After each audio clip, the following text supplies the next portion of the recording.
देखो भाई ऐसा है, मैंने आप लोगों को शायद पिछली क्लास में कुछ लॉज लिखवाए थे, नहीं लिखवाए थे मुझे याद नहीं है। a इंटू ए इनवर्स क्या होता है मैंने लिखवाया था आपको? a इंटू आई नहीं था, हाँ सिर्फ ए इनवर्स निकालना सिखाया है एज अकॉर्डिंग टू, मैंने सिर्फ ए इनवर्स निकालना सिखाया है, कोई दिक्कत नहीं। तो पहले हल्का सा आप लोगों को एक आइडिया दे रहा हूँ मैं, जो आज की जो क्लास है इसमें यूज़ होने वाला है, उसमें से नंबर 1 क्या है भाई, सुन लो आज। लिखो भाई सम इंपॉर्टेंट फॉर्मूलाज। ये सारी की सारी आइडेंटिटीज आज की क्लास में यूज़ होने वाली हैं, ठीक है। अभी नोट करने की ज़रूरत नहीं है फिलहाल, ये भी अवेलेबल रहेगा। बस ये करना, जब मैं यहाँ से निकल जाऊँ तो इसको दबाओगे ना, तो ये चीज़ भी ओपन हो जाएगी और वो चीज़ भी ओपन हो जाएगी, दोनों। इसको मैं हटा दे रहा हूँ, ये आपके काम की नहीं है, ये आपके काम की नहीं, दो ही चीज़ें आपके काम की हैं।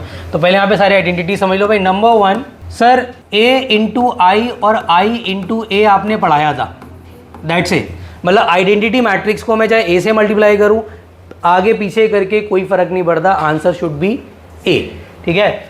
ऐसे ही एक और रूल होता है sir, a inverse into I बोलो या i इंटू ए इनवर्स बोलो, that must be equal to A inverse, वो ए इनवर्स के बराबर होता है। भाई सेम चीज़ हो गया ना यार, आइडेंटिटी मैट्रिक्स को आप किसी से भी मल्टीप्लाई करो, उसको फ़र्क नहीं पड़ने वाला।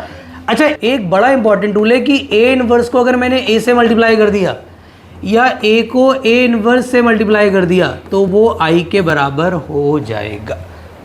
मतलब A into A inverse that should be equal to I, ये कुछ नया है, ठीक है। उसके अलावा एक रूल आपको पता होना चाहिए, वैसे तो इसके बारे में हम बाद में बात कर सकते हैं, बट हल्का फुल्का मैं आपको आइडिया दे रहा हूँ कि जैसे कि ए इनवर्स का अगर मुझे डिटर्मिनेंट निकालना है फॉर एग्जांपल, तो वो होता है 1 अपॉन में डिटर्मिनेंट ऑफ ए। मतलब ए अगर मेरे पास ए का डिटर्मिनेंट है तो मैं ए इनवर्स का डिटर्मिनेंट सीधा निकाल सकता हूँ। जैसे एग्जांपल के तौर पे अगर आपसे एक नंबर का सवाल बोल दे, आपसे बोले एक नंबर में MCQ आया है, मैं आपसे बोल रहा हूँ कि a इज इक्वल टू दे रखा है 3 4 5 6, और मैं आपसे बोल रहा हूँ फाइंड ए इनवर्स, और ये MCQ है, ए इनवर्स का मॉड मैंने आपसे पूछ लिया, तो आप उसके लिए ए इनवर्स निकालने मत बैठ जाना कि आप एडजॉइंट निकाल लो, कोफैक्टर निकाल लो एंड सो ऑन, कुछ नहीं करना। अगर आपको ए इनवर्स का डिटर्मिनेंट चाहिए तो what you have to do, आप ए का डिटर्मिनेंट निकालो भाई, कितना होगा, that should be 18 minus 20 which is equal to, तो ए का डिटर्मिनेंट अगर आपको मिल गया भोले बच्चों, तो ए इनवर्स का डिटर्मिनेंट तो सर बहुत इजीली मिल जाएगा, 1 upon determinant of A which is equal to -1 upon 2, ठीक है। तो ए के डिटर्मिनेंट से ए इनवर्स का डिटर्मिनेंट निकालना आसान है। एक चीज़ और है जो आपकी एक्सरसाइज में यूज़ होगी, वैसे और भी चीज़ें हैं बट वो आज डिस्कस नहीं होंगी हमारी। एक रूल है विच इज़ कॉल्ड कि अगर मुझे गलती से एडजॉइंट ऑफ ए का डिटर्मिनेंट मांग ले, तो एडजॉइंट ऑफ ए का डिटर्मिनेंट निकालने के लिए भी मुझे एडजॉइंट निकालने की ज़रूरत नहीं है, मुझे कोफैक्टर निकालने की ज़रूरत नहीं है। इफ़ आई हैव ए का determinant and if I know the order of that matrix, तो मैं आराम से एडजॉइंट ऑफ ए का डिटर्मिनेंट निकाल सकता हूँ। द फॉर्मूला इज आपका डिटर्मिनेंट ऑफ ए की power n-1, as simple as that. Example के तौर पे मैंने आपसे बोला कि इफ़ ए का determinant is equal to -5 of order 3, find adjoint of A का डिटर्मिनेंट, राइट। तो आप क्या करोगे भाई, आप सिंपली एक रूल लगाओगे, क्या लगाओगे सर, एडजॉइंट ऑफ ए का डिटर्मिनेंट इज इक्वल टू होता है क्या भाई, डिटर्मिनेंट ऑफ ए की पावर n-1, सिंपल रूल है। सर n क्या होता है, ध्यान रखना, बच्चा कहता है सर ऑर्डर यहाँ पे 3 दे रखा है, भाई ऑब्वियस सी बात है 3 मतलब 3 क्रॉस 3, क्योंकि डिटर्मिनेंट में स्क्वायर मैट्रिक्स ही होती है, it is a common sense. तो सर यहाँ पे मुझे जो डिटर्मिनेंट ऑफ ए है दैट्स -5, और यहाँ पे इसकी जगह 3 आ जाएगा, तो दैट इज इक्वल टू -5 का square which is equal to 20, तो ये एडजॉइंट ऑफ ए का डिटर्मिनेंट हो जाएगा, बात खत्म। तो ये कुछ बेसिक चीज़ें हैं जो रिमेनिंग क्वेश्चंस जो 12 के बाद बच गए हैं, 13, 14, 15, 16 अप टू 18 तक, how is it possible, you are doing determinant, in the determinant we only do square matrix, rectangular rows column exist ही नहीं करती ना, तो डिटर्मिनेंट में ये बात नहीं कर सकते आप, ये बात आप कब कर सकते हो, मैट्रिक्स में कर सकते, ठीक है एंजल, पक्का।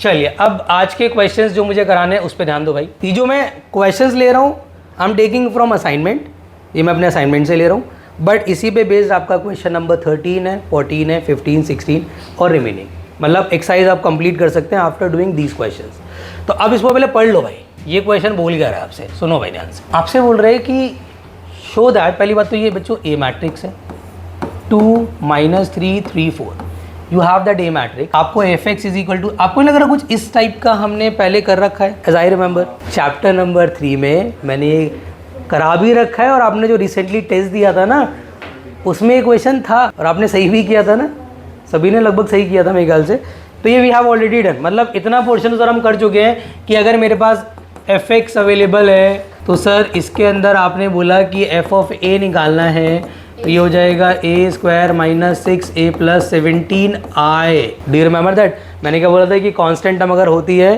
तो उसके साथ i हम खुद लगा देते हैं। अब मुझे क्या करना है, मेरे को f ऑफ a को 0 करना है। सुनते रहे ना पूरी बात, मुझे इसको 0 करना है। फॉर एग्जाम्पल इन शॉर्ट मुझे किसको 0 करना है, a square minus 6a plus 17i। तो आप सबसे पहले क्या निकालोगे इनिशियली, a स्क्वायर निकाल लो भाई इनिशियली। a स्क्वायर क्या होगा sir, 2 minus 3 3 4, 2 minus 3 3 4। If you multiply both कितना हो जाएगा, फर्स्ट और फर्स्ट कॉलम 4, देखो 4 minus 9 that's minus 5, this into this minus 6 minus 12 that's minus 18। Is it? कुछ गलत तो नहीं कर रहे ना हम? ठीक है।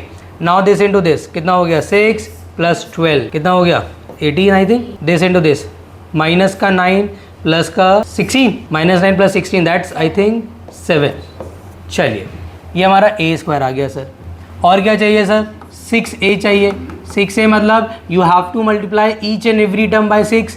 कितना आ जाएगा, 12 माइनस 18। देखो इसको इससे किया है तो यहाँ पे 4 आ गया, माइनस 9 माइनस 5 आ गया। इसको इससे किया माइनस 6 माइनस 12। बेटा ये पॉजिटिव नेगेटिव पॉजिटिव नेगेटिव, तो माइनस 6 माइनस 12 आ रहा है ना, तो माइनस 18 ही आएगा। सही है वो, कोई दिक्कत नहीं है। चलिए अब एक काम करते हैं sir, a square minus 6a plus 17i में वैल्यू रख के देखते हैं। चलिए भाई पहला आ जाएगा माइनस का 5 माइनस का 18 7 के साथ मुझे ऐड ऑन करना है या माइनस करना है सर 12 माइनस का 18 और कितना 24। सही है, और उसमें ऐड करना है क्या 17 आए। कितना हो गया सर, 17 0 0 17।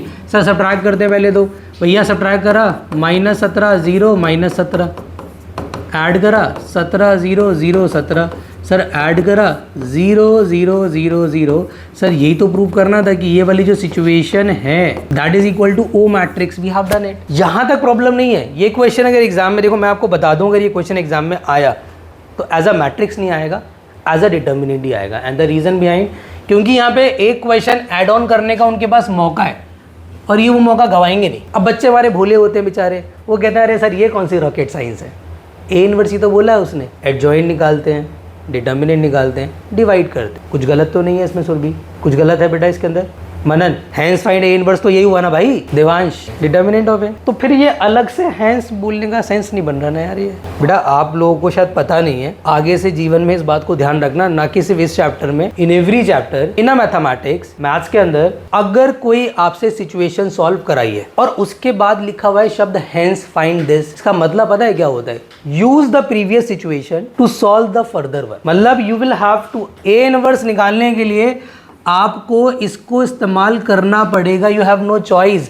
अगर आपने जैसे क्वेश्चन 3 नंबर में आया, आपने स्मार्ट प्ले किया, आपने कोफैक्टर निकाले, एडजॉइंट निकाले, मेहनत करी, आपको वहाँ कुछ नहीं मिलेगा। मतलब इसका तो नंबर मिल जाएगा 0 प्रूव करने का 1.5 नंबर, बट ए इनवर्स निकालने का 1.5 नंबर नहीं मिलेगा। क्यों नहीं मिलेगा भाई? क्योंकि हैंस का तो आपने ध्यान ही नहीं दिया। हैंस मतलब यूज दिस इक्वेशन। अब सवाल ये उठता है sir how can we use it, use कैसे करें इसको, तो देखते हैं बेटा। और इस पे बेस आपकी एक्सरसाइज का क्वेश्चन कौन कौन सा है, क्वेश्चन नंबर 13 आई थिंक 14 15 16 इसी पे बेस्ड है। एक 13 15 16 इस पे बेस्ड है। सबसे स्टार्टिंग स्टेप है कि आप ए स्क्वायर को और ए वाली टर्म को वहीं रखोगे जिसमें सिर्फ आई इन्वॉल्व है, उसको उधर ले जाओगे। फर्स्ट स्टेप, जिसमें सिर्फ आई इन्वॉल्व है आप उसको उस तरफ ले जाओगे, फर्स्ट स्टेप। दूसरा स्टेप आप क्या करोगे भाई, ध्यान देना, आइदर पोस्ट और प्री। सर ये पोस्ट और प्री क्या है, ये पोस्ट और प्री क्या बच्चों, ध्यान देना प्लीज। अगर मैं आपसे बोलूं कि ए मैट्रिक्स जो है वो ई मैट्रिक्स के बराबर है, तो क्या सी ए और बी सी भी बराबर होंगे? मे भी मत बोलो, यस और नो, बराबर होंगे? देवांश होने चाहिए।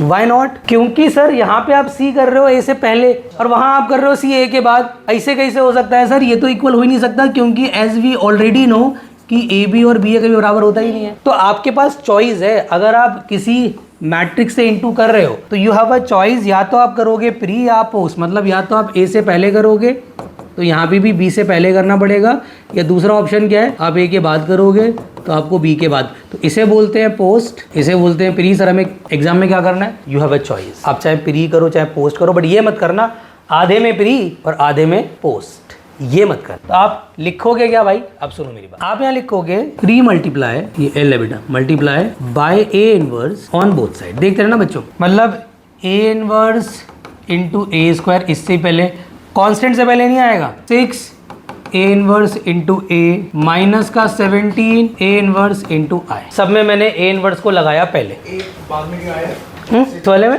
ए तो बाद में, बेटा प्री लिख कर है ना, ये देख प्री मतलब क्या है, हर जगह पहले ही है, यहाँ पे तो ए इनवर्स पहले ही है, यहाँ पे भी ए इनवर्स पहले ही है और वहाँ पे भी ए इनवर्स पहले ही है, सब जगह ए इनवर्स पहले ही है, कांस्टेंट से पहले नहीं हो सकता। अगर पहले हो या बाद में तो बात एक ही है, बट वो मैंने क्या बोला मैथमेटिकली गलत हो, वो अलग बात है, क्योंकि यहाँ पे इत्तेफाक क्या हो रहा है, ए इंटू ए इनवर्स बोलो या ए इनवर्स इंटू ए बोलो, बात एक ही है, यहाँ पे ऐसा हो रहा है बट मैथमेटिकली गलत है, इस वजह से हमें प्री दिखाना पड़ेगा। अब मुझे पता है सर, इसको ना मैं काम करता हूँ, ए इनवर्स इंटू ए लिख देता हूँ।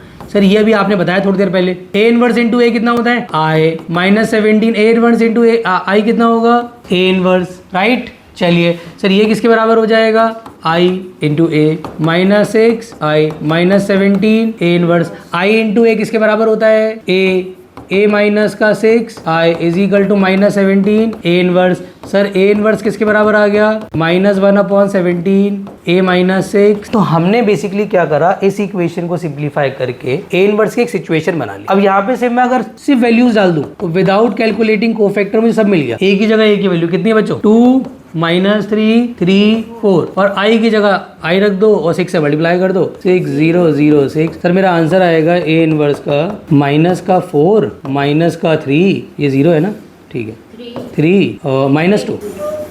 अब चाहे आप कोफैक्टर निकाल के चेक कर लेना, डिटर्मिनेंट निकाल के चेक कर लेना, आपका ए इनवर्स यही आएगा। हमने बिना कोफैक्टर के निकाला है और इक्वेशन इस्तेमाल करके निकाला है, ये तरीका होता है। कुछ पूछना है किसी को तो प्लीज आस्क, शुरू से देख लो, कोई प्रॉब्लम लग रही है पूछ सकते, किसी को कुछ भी नहीं पूछना, डन। उसके बाद एक कॉन्सेप्ट देखो, अब ये क्वेश्चन तो सेम ही है तो मैं इसको करा नहीं रहा, एक्स और वाई निकालना है पहले, उसके बाद इसकी वैल्यू पुट करके ए इनवर्स निकालना है, मतलब इसमें इक्वल टू 0 पुट नहीं करना, इसमें क्या करना है, ए स्क्वायर निकालो, आई को x से मल्टीप्लाई करो, y को a से मल्टीप्लाई करो, एक्स वाई की दो इक्वेशन बना के एक्स वाई निकाल लो। एग्जाम्पल आपका x कितना आया, फॉर एग्जाम्पल आपका x 5 आ गया और फॉर एग्जाम्पल y आपका कितना आ गया 6, फॉर एग्जाम्पल मुझे पता नहीं क्या आएगा, तो आप क्या करोगे, A square plus 5i is equal to 6a उठा के दे लिया हो। अभी आपकी ओरिजिनल इक्वेशन आ गई, पहले ओरिजिनल नहीं थी, अब ओरिजिनल आ गई क्योंकि x और y आपने निकाल लिया। Now do the same process, what you do sir, pre multiply on both side by A inverse, वही लॉजिक लगा करके क्वेश्चन विल बी सॉल्व, कोई दिक्कत नहीं है। क्वेश्चन भी नोट कर लेना फिलहाल, ये तक आपको असाइनमेंट नहीं मिलता। ये क्वेश्चन बहुत प्यारा है, एनसीईआरटी में नहीं है और एग्जाम में 2 बार आ चुका है, बहुत प्यारा क्वेश्चन है, ध्यान से पढ़ लो भाई। हमसे कह रहा है find the matrix A satisfying the matrix of this is equal to this. अब बच्चों के मन में क्या आता है, अरे सर ये क्वेश्चन तो हमने मैट्रिक्स में भी करे हुए हैं, इसका ऑर्डर 2 क्रॉस 2 है, इसका ऑर्डर 2 क्रॉस 2 है, इसका ऑर्डर 2 क्रॉस 2 है, तो ये तो कंफर्म है कि एक ऑर्डर भी 2 क्रॉस 2 होगा। बच्चा कहता है सर ABCD मान लो, इस टाइप का क्वेश्चन मैंने दिया भी था, आपको टेस्ट में भी दिया था। लेकिन अब खुद सोचो, ABCD अगर आपने माना फॉर एग्जाम्पल, तो पहले ABCD को आप इससे मल्टीप्लाई करोगे, फिर जो रिजल्ट आएगा उसको इससे मल्टीप्लाई करोगे। भाई साहब एक ही इक्वेशन में चारों वेरिएबल आ जाएंगे, A B C D सब इन्वॉल्व हो जाएंगे, तो ब्लंडर है, तो वैसे मत करो। तो हम इसमें यूज करेंगे डिटर्मिनेंट, हम इसमें मैट्रिक्स यूज नहीं करेंगे। How can we do it sir, it's very simple. एक काम करते हैं सर, इस वाली मैट्रिक्स को ना अपन लोग C ले लेते हैं, 2 1 3 2, और इस वाली मैट्रिक्स को अपन लोग D मान लेते हैं। सुनते रहना पूरी बात। सर ये हो गया, ये सिचुएशन हमारी क्रिएट हो गई यहाँ से, C A D और इक्वल टू में क्या है। अब हमारा क्या टारगेट है भाई, हमारा टारगेट बहुत सिंपल है, मेरे को यहाँ पे A इंडिपेंडेंट करना है, आई वॉन्ट A अलोन, ना मेरे को C चाहिए ना मेरे को D चाहिए। How can we do it Devansh, is there any way, क्या तरीका हो सकता है मनन?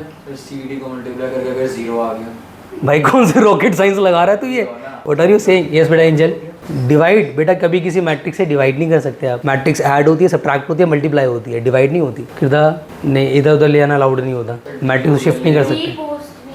हाँ शी इज राइट, बिल्कुल ठीक, क्या कह रहे हैं आप, बिल्कुल सही है भाई। एक बात बताओ, आपको अगर C को हटाना है तो अगर मैं इसको C इनवर्स से मल्टीप्लाई कर दूं, C इनवर्स इंटू C आई नहीं हो जाएगा। मुझे अगर D को हटाना है और मैं D इनवर्स से मल्टीप्लाई कर दूं, मैं एक काम करता हूं sir, pre multiply by C inverse and post multiply by D inverse on both side. Sir दोनों तरफ करते हैं ना, इसको करेंगे C inverse into C A D into D inverse, भैया C इनवर्स इंटू I। ऐसा कौन सा बच्चा इसको ये स्टेप पल्ले नहीं पड़ रहा, मैं लॉजिकल है sir. C inverse into C कितना हो जाएगा angel, that's I। D into D inverse कितना हो जाएगा, दैट्स I।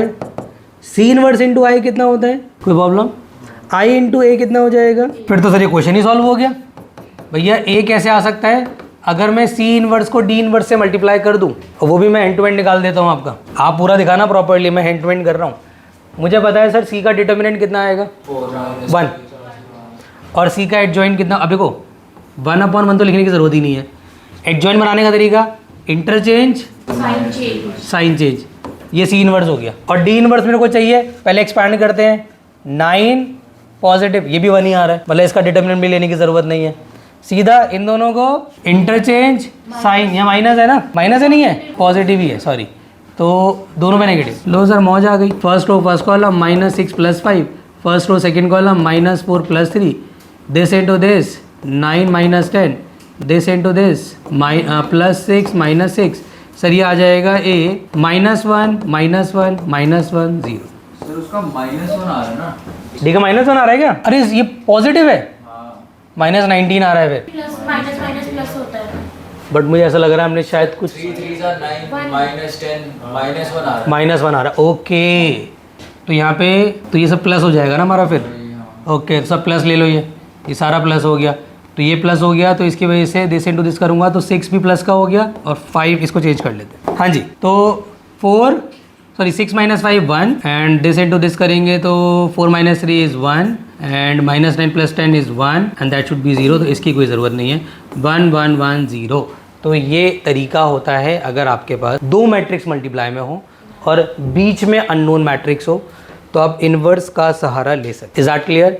अब एक आखिरी क्वेश्चन के साथ क्लास को वाइंड अप करेंगे। आप नोट प्लीज़, प्लीज़ आप नोट करके, हाँ तो मुझे हिंट ही देना है इसमें, ही क्या इसमें तो खाली बस हिंट देना है। बच्चे कहते हैं सर एक बात बताइए, ये ए दे रखा है, ये ए का transpose is equal to A inverse है, एक बात बताइए सर, क्या ए इनवर्स बैठ के निकालें यहाँ पे हम? तो ए इनवर्स बैठ के निकालोगे तो पता है कितने गंदे गंदे इसके कोफैक्टर निकल के आएंगे XYZ की फॉर्म में। तो क्या कोई और तरीका हो सकता है कि A transpose is equal to A inverse और मुझे XYZ निकालना है? Is there any way? A inverse मत निकालना है, खास करके अगर ए में XYZ की टर्म हो।